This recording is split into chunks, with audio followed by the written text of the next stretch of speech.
Je suis Aurélien Zouki, je suis comédien, marionnettiste, un peu danseur. Et moi, je suis Éric Degnaud et je suis marionnettiste et scénographe. Voilà. Et on a tous les deux, avec d'autres d'ailleurs, fondé le collectif Karaba en 2007 au Liban. Et voilà, pour créer des spectacles, d'être actif au Liban, d'être en train de tourner, d'essayer d'accéder à des publics qui sont loin de la vie culturelle et voilà, penser des spectacles qui sont faciles à transporter et à tourner. Eh ben, la matière, c'est de l'argile. C'était notre point de départ pour Aurélien et pour moi pour ce spectacle-là. Ça faisait plusieurs années qu'on avait envie tout simplement d'utiliser ce matériau-là, non pas dans l'atelier quand on est en train de fabriquer entre autres des marionnettes, mais directement au plateau et directement sur scène pour raconter quelque chose.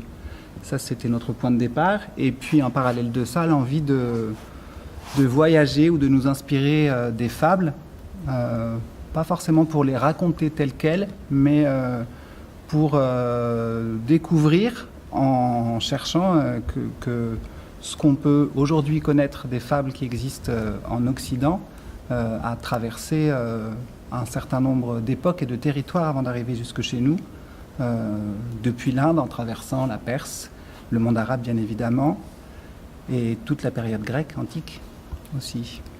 On a besoin de se raconter des histoires pour continuer de rêver, d'imaginer, de penser le monde différemment. Ça passe à travers le fait de transmettre des histoires et transmettre des imaginaires et des cultures. Et aujourd'hui, c'est plus qu'une nécessité, en tout cas, c'est sûr. C'est une manière de pouvoir échanger et communiquer, de s'interroger sur la vie, sur le sens de la vie. Tu parlais de la mort tout à l'heure, c'est évident que c'est présent et que dans la matière même, entre le fait de créer quelque chose et de s'autoriser à le détruire aussi en direct, de fait, la matière raconte ça. Ça, c'est sûr. Et puis, voilà, tout le travail graphique aussi, c'était aussi pour nous une manière de peut-être croire que la première manière de communiquer ou de se transmettre des choses était passée peut-être par le dessin, plus que par la parole, en fait. Ou en tout cas de laisser une trace. Oh les mains. Voilà. Elles sont bien boueuses en fin de spectacle. Et cette main posée dans la préhistoire, on ne sait toujours pas, ça reste une énigme. Les chercheurs ne savent toujours pas exactement quelle est la signification de ce signe-là. Déjà, au Liban, il y a beaucoup de réalités très différentes d'une région à l'autre. Et depuis la création du collectif, depuis le début de notre travail, on avait toujours à cœur de penser à des spectacles qui puissent vraiment nous permettre d'aller rencontrer toutes sortes de personnes dans toutes sortes de contextes. Donc ça a un peu constitué le fond de ce qu'on a mis en place comme type de création pour pouvoir rejoindre des publics qui soient soit complètement novices, qu'ils assistent pour la première fois à un spectacle de théâtre, soit vraiment des gens qui ont l'habitude d'aller voir ce genre de choses, et comment arriver à proposer la même qualité, la même poésie à tout le monde. À tout le monde, voilà, indifféremment de qui on est. Et d'accepter les contraintes d'un pays qui n'a pas techniquement les infrastructures telles qu'on peut les connaître en Europe en tout cas, mis à part 3-4 théâtres à Beyrouth. Dès qu'on sort de ce territoire-là, c'est fini. C'est à nous de fabriquer les conditions nécessaires à la représentation. Comment faire ça et ne pas tout d'un coup amoindrir nos exigences artistiques et esthétiques. Ça, c'était un enjeu important et c'est ce qu'on continue de chercher en tout cas.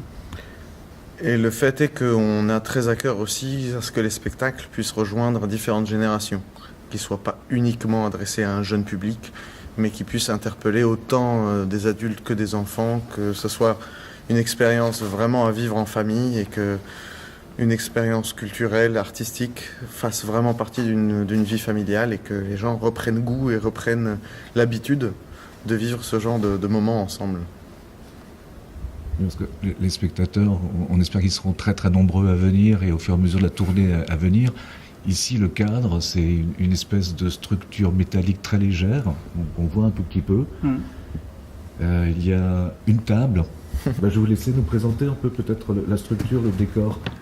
Bah oui, un cube de métal de 3 mètres par 2 mètres 50, une table qui fait 2 mètres 50 de large, 80 cm de large, de long, enfin de profond, pardon, et un cadre sur lequel est tendue une bâche plastique recouverte d'argile, qui est une toile sur laquelle on dessine. Voilà.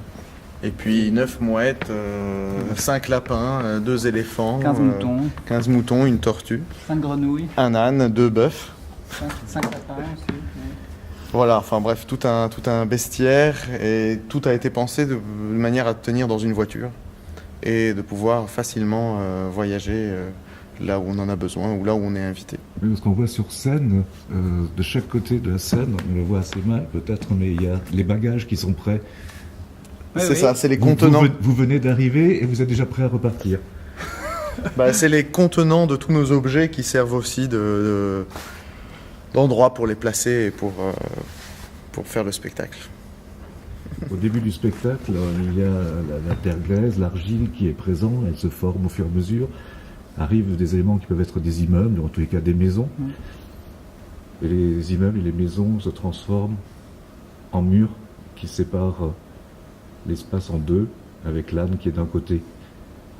C'est extrêmement simple. Je pense que ça parle à tout le monde.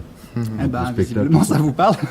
C'est bien. Le spectacle, et celui-là, est poétique, mais il dit le monde d'aujourd'hui aussi.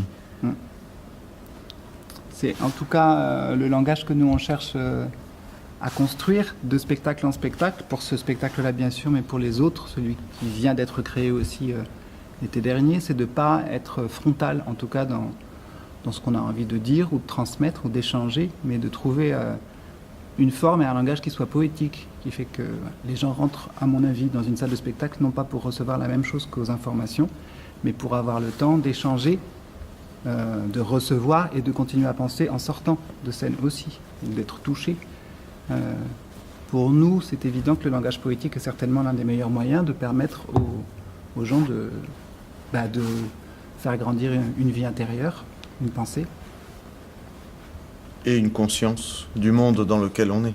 Donc si on arrive à communiquer quelque chose au cœur des gens et non pas juste à la pensée, mais je pense qu'on peut effectivement nourrir une conscience un peu plus grande que le monde n'est pas quelque chose d'aussi simple qu'on le voit à la télé, mais beaucoup plus riche que ça.